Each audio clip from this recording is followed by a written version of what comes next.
Today we'll be learning about the anatomy of the 7th cervical vertebra. So let's start, inshallah. This is the 7th cervical vertebra, which is an atypical vertebra. So why it is called an atypical vertebra?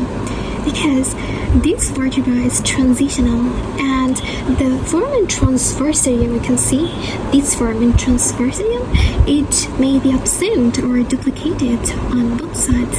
So we can see that it is not absent here, but here it is duplicated.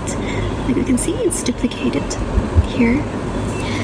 And it is also called the vertebral prominence. And why is it so? Because it's unbifid, the spine, this elongated spine, it forms a prominent palpable projection, so we can feel it from the back of our neck.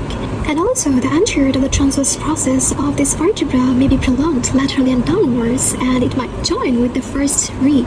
And the existence of this feature is called cervical rib, or the thoracic inlet syndrome. So these are the special features like the foramen transversarium. This foramen is maybe absent or duplicated, and also that we can see the unbifid spine, and also we talked about the cervical rib.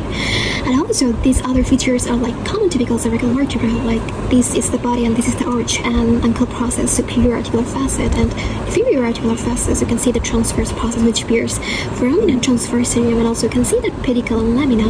This foramen and transversarium, it transmits the vertebral vein. And now let's talk about the attachment of this vertebra. So the tip and the lower surface of the transverse process. So we know the tip, it corresponds to the posterior tubercle, and also the lower surface of the transverse process.